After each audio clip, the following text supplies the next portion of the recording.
Welcome to the Martin Bailey Photography Podcast. It's May 18, 2015, and this is episode 472.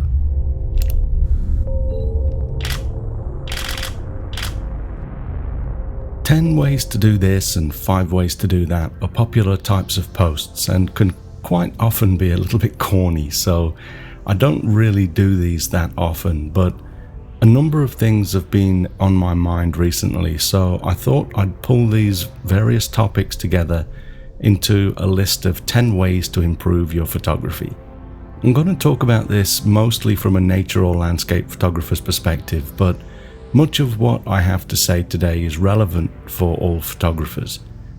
There's all sorts of stuff that you can do to improve your photography in various areas, of course, so think of this as my short list of advice. Here we go. So number 1, getting closer. When we approach a scene, it's all too easy to be overwhelmed by the entire scene and reach straight for our wide-angle lens. Great, if the entire scene is worth capturing, do that. But bear in mind that quite often what we are reacting to is not the scene as a whole, but a number of smaller, beautiful elements within the scene. Our brains are amazing machines that instantly stitch together various elements that make us excited about a location, but when we pull all of these elements into a wide-angle photograph, each of them individually gets smaller and can become relatively insignificant when viewed by others in a single photograph. If you're able to print that image out at really large and have people view the details, it may give the viewer the same sense of wonder that you had in the field. So, as I say, if it's a beautiful scene, by all means, make your wide-angle shot of it, but then reach for a longer lens and pick out all of the individual elements that you are truly attracted to.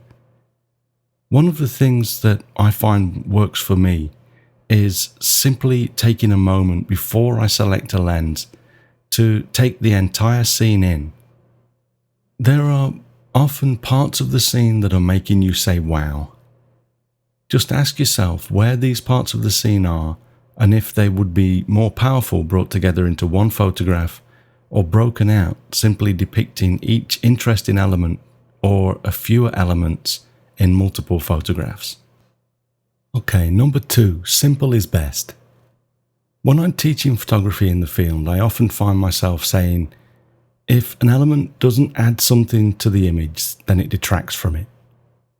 You are responsible for everything included in the frame. Before you release the shutter, scan the frame and ensure that you are only including elements that play a part in your scene, adding to the overall story that you want to tell.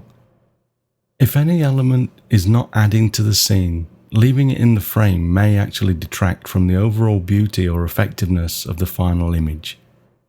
Your options, of course, are, as in point 1, to getting closer, either by moving closer or selecting a longer lens, zooming in to narrow your frame, enabling you to exclude unwanted elements.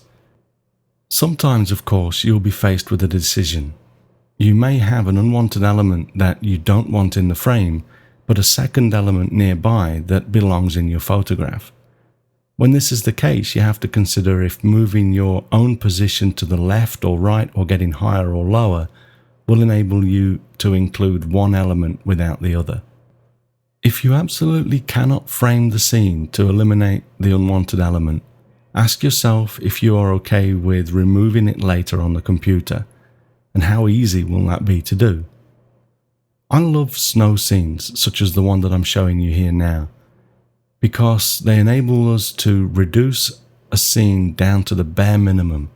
With an overcast sky too, we're left with literally only essential elements to make up the photograph: the tree, the fence posts, and the subtle line of the top of the hill. Nothing else. This image was shot on my Hokkaido Landscape Photography Adventure Tour. If you're not already on the blog, go over to mbp.ac/472 and there'll be links to some things like the tour, but also the images are there. So I won't be calling each one of these images out, but I've tried to illustrate each one of these points as well. So do go over to the blog and take a look. Another thing that you can do to minimize the distracting objects in a scene as well is to use a slower shutter speed, and that enables you to de-emphasize the faster moving objects. For example, if you are photographing a street with people walking along it, but you only want the architecture, then consider putting on a neutral density filter and slowing your shutter speed right down. With a multi-second or even a multi-minute exposure, anyone that is not standing still will simply disappear, but the static buildings will, of course, stay right there. I've also embedded a link to my all about neutral density filters into the blog post as well, if you're interested in learning more about neutral density. So point number 3, background is king. Many people, including myself, love to use a large aperture like f2.8 to get a shallow depth of field and blur the background and maybe also any foreground objects in the scene to give our images a beautiful ethereal look. For many people though, too little attention is paid to what is happening in that out of focus bucket.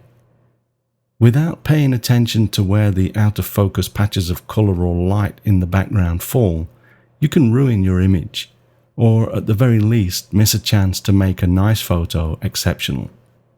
As you line up your shot, look not only at your main subject, but see how the out of focus background is interacting with them. If you have a natural ball of light, for example, consider placing that behind your subject, be it a flower or a person, or the sea eagle at sunrise that we see in this photograph. If that doesn't work for you, take it totally away from them. Having a large ball of light or a patch of colour half behind your subject can work, but quite often it just looks like sloppy framing and generally best avoided. Number 4, use live view when possible. To help with some of the compositional advice that we just covered, whenever possible, use live view on your camera. Live view doesn't work well for action shots, which are more easily captured while looking through the viewfinder, but for slower paced shooting like still lifes or landscapes, it can be very helpful. The reason it helps is because live view condenses the otherwise three-dimensional world down into 2 dimensions, emulating our final photographic image. Electronic viewfinders on many mirrorless cameras do the same thing. When you look through a physical viewfinder on an SLR camera or a rangefinder camera, we are looking at a 3-dimensional world. Although the frame of the viewfinder helps us to a degree, our brain still moves between the various layers of the scene subconsciously, separating them and making it more difficult for us to identify elements that will look out of place in a 2-dimensional photograph. In live view, pay attention to the flattened layers of your image and move around to stop elements from stacking up in an awkward way, or to purposefully align background elements to enhance your main subject, as we just mentioned. If your camera does not have live view, by the way, do check your images on your LCD before moving on. If something looks out of place, fix it. Number 5. Take control of your exposure. There is a global conspiracy between the camera manufacturers and the display manufacturers that is designed to make us mediocre if we aren't careful. The problem starts with cameras being designed to automatically set exposure in a very safe way. If you don't help your camera in any way, the image will be recorded with all of the information in the middle of the histogram, which means that it is actually quite dark. The problem isn't always obvious because straight out of the factory, our computer displays are usually set to be very, very bright, sometimes set to around 80% or even 100% brightness. Then, when we look at the dark photos from our cameras that are shooting an average safe exposure, they look great because the display is brightening them up so much. You might think that this is fine because it all sorts itself out, But there are two main reasons why you should not be satisfied with this situation. The first reason is because the printer manufacturers aren't in on the conspiracy. If you shoot a dark image and think it's okay because your display is too bright, when you print it, it will be way too dark. This is one of the biggest complaints that I hear from people that start to print their images for the first time, and it also affects people who send their images to third-party printers to be printed. Although most of the time the third-party printers will brighten up images before printing, again helping to keep the conspiracy a secret. If you never print your images, you may well think that you're off the hook, but that may not be the case. The other issue with trusting the camera's meter is that it introduces unnecessary noise to your photographs. The lighter your photographs are, the less noisy they will be. Even if you decide to darken down the image again on your computer to regain a certain mood, for example, you will record better quality images by exposing them so that the information is almost touching the right side of the histogram. This might be a little bit difficult to understand, but the histogram basically maps out the data being recorded in our image from the darkest to the lightest information. The darkest image data is on the far left, and the brightest image data is on the far right. The way images are recorded means that there are higher signal-to-noise ratios in the brighter parts of our images, and noise increases in the darker areas. If your image is recorded as the camera would recommend, with all of the data in the middle of the histogram, you will see more noise across the image, and your shadows will be very noisy indeed, and in fact may be so dark that there is no information recorded in the shadows at all. By increasing your exposure until the brightest part of your scene is just about touching the right side of the histogram, you will have much cleaner image data, and quite often your shadow areas will not be very noisy either, because you've moved them away from the far left of the histogram, where all of the nasty noise lives. Even if your shadow area does end up on the far left side, there's a good chance that it won't be totally black, and although it may still be a little bit noisy, there's going to be enough texture and detail that it doesn't become much of a problem. There are times, of course, when an almost totally black background is quite effective and therefore desirable, as I found with this image that I'm showing you now, with the histogram embedded for reference. To increase your exposure, you can use exposure compensation and keep increasing the exposure until your image data is close to the right side of the histogram.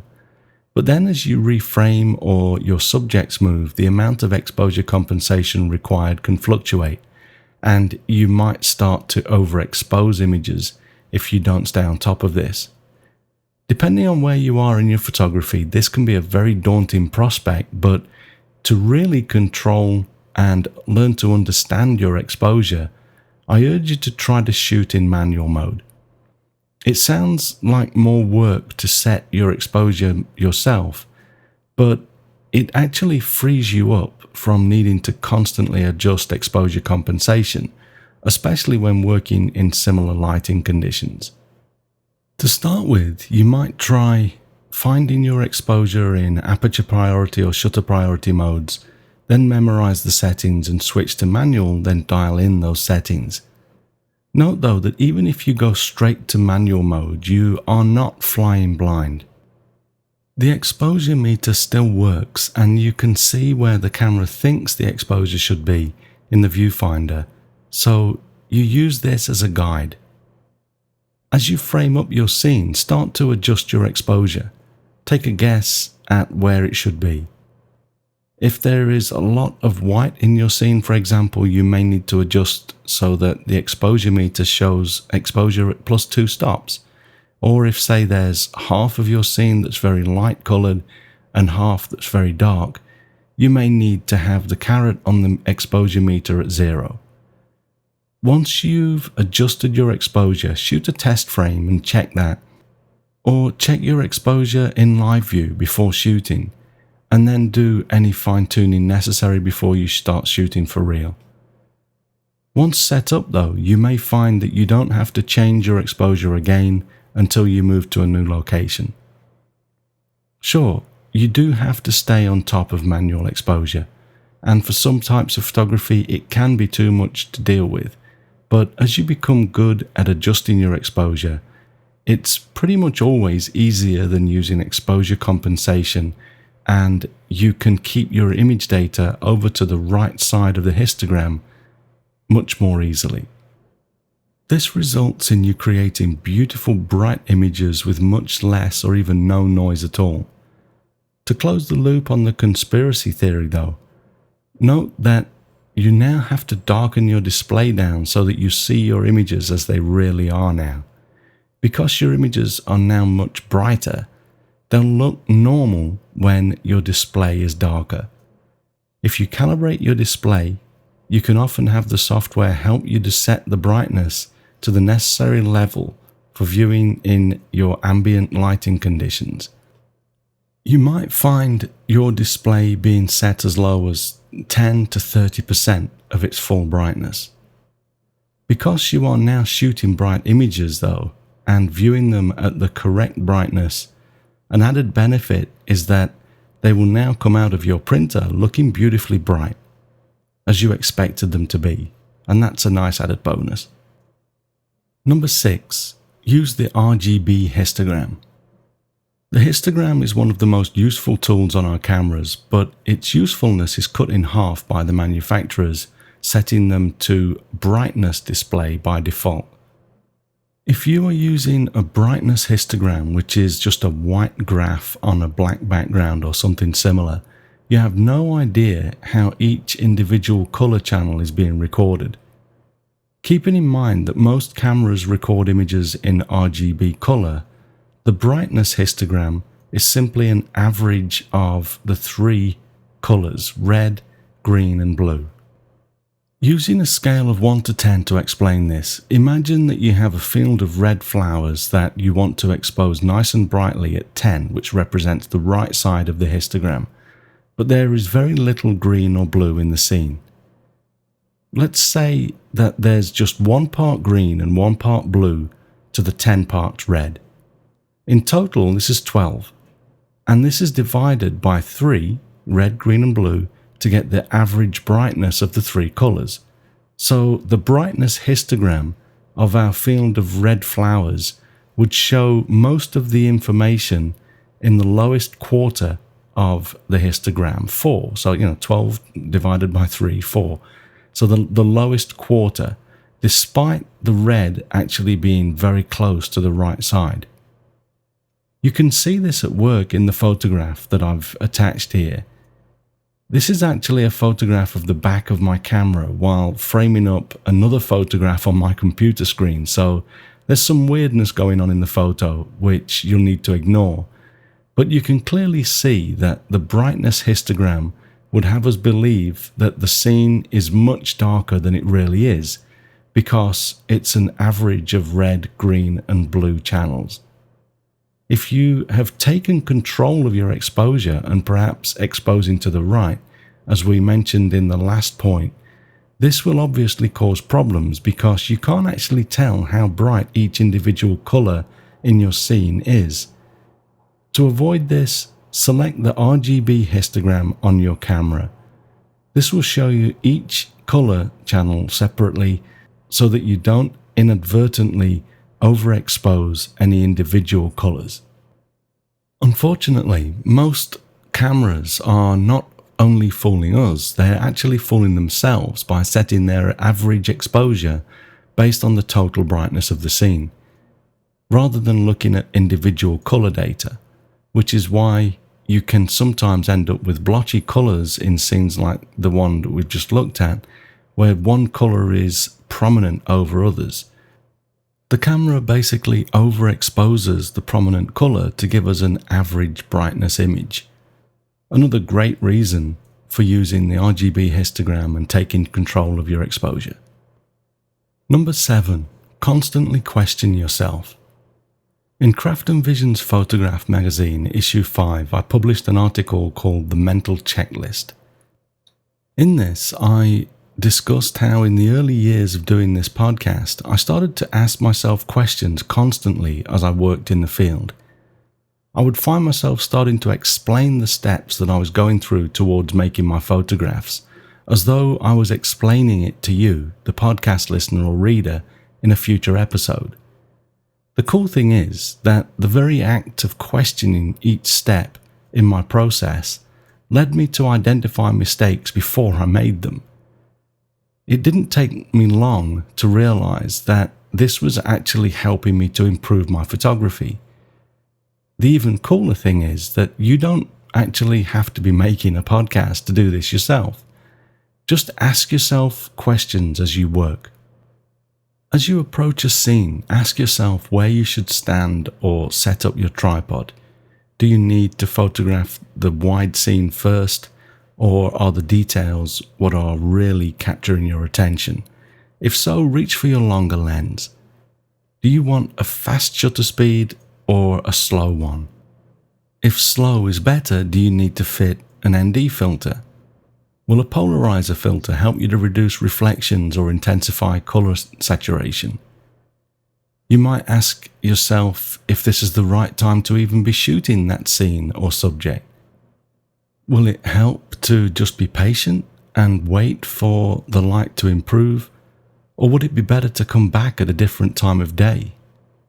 Is there a soda can in the scene that you can remove to save yourself from removing it later in post? Once you've made your exposure, check the image and ask more questions. Did you get the background right? Is there a post sticking out of your subject's head? How's the exposure? Rinse and repeat. The more you shoot, the more questions you'll ask yourself. But as you become more experienced, many of the habits that you form will become automatic and fade into the background. There should never come a point, though, when you stop asking questions. Keep asking yourself why you're doing this or why aren't you doing that? What if you do something totally different entirely?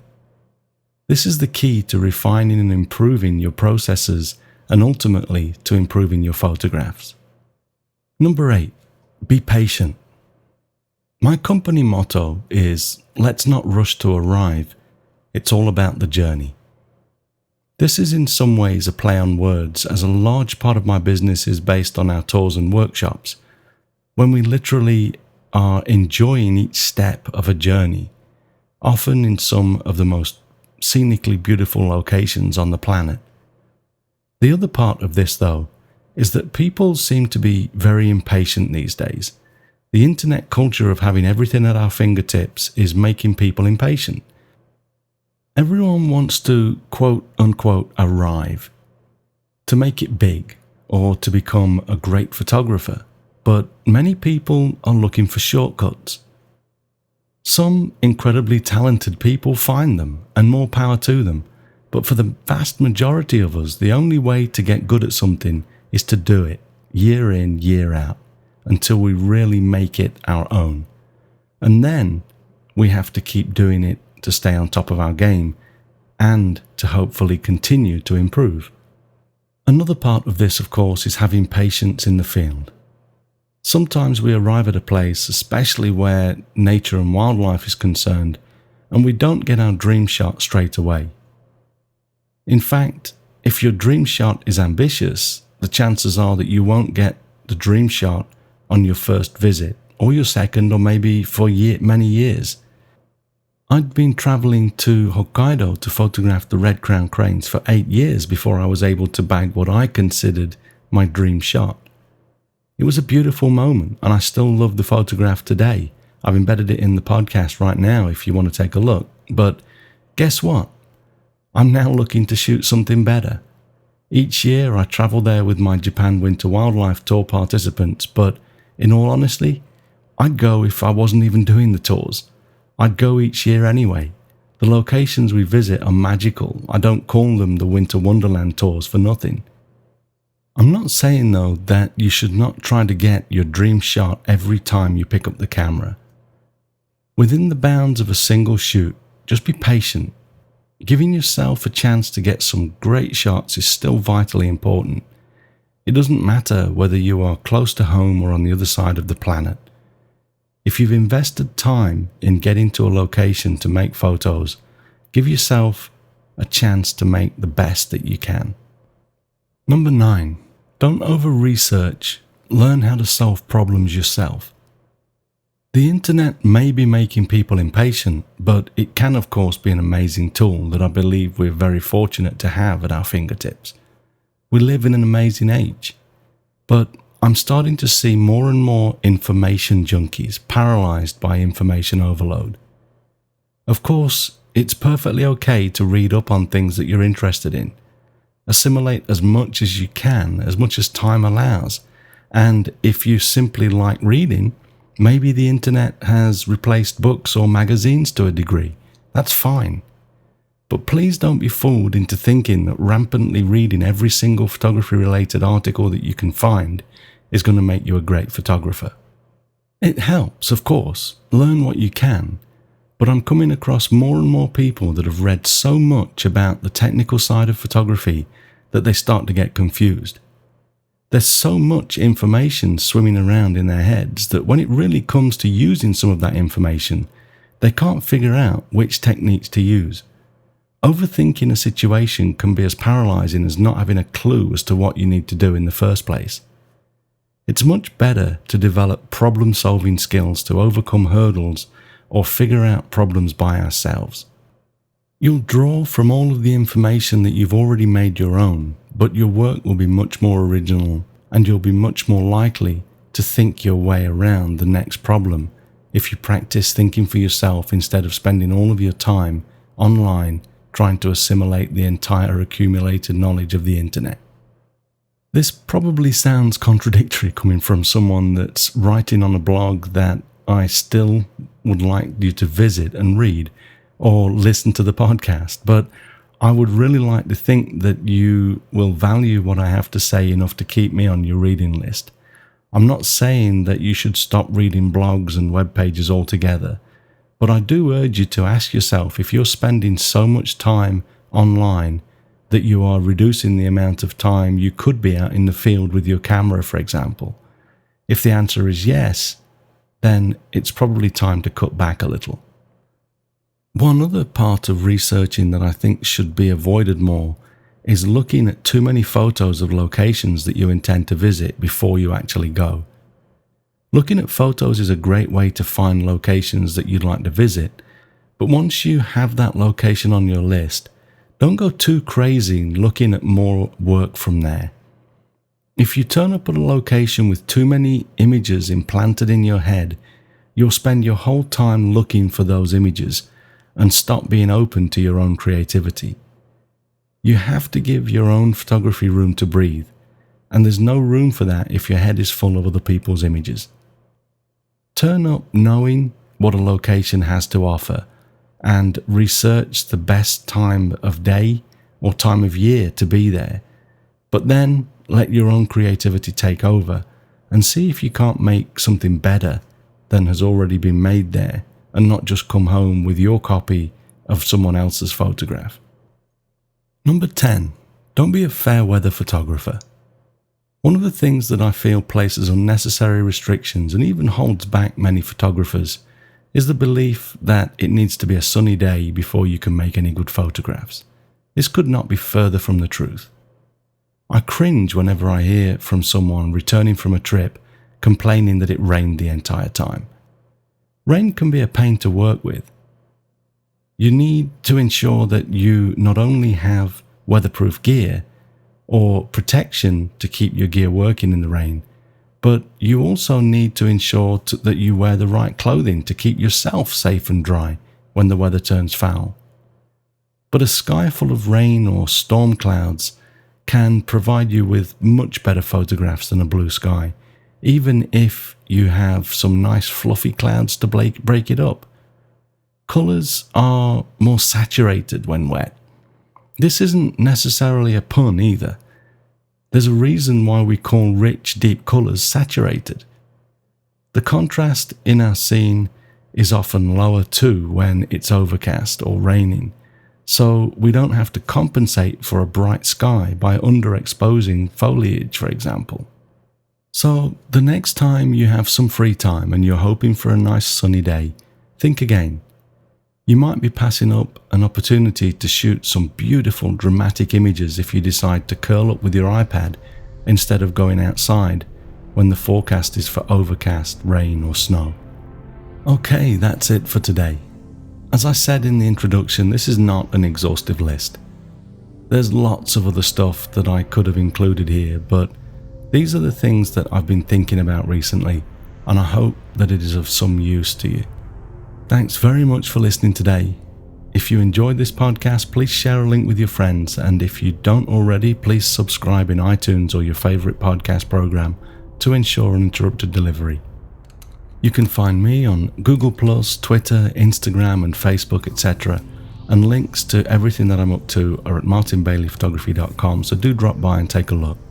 I'll be back next week with another episode, but in the meantime, you take care and have a great week, whatever you're doing. Bye-bye.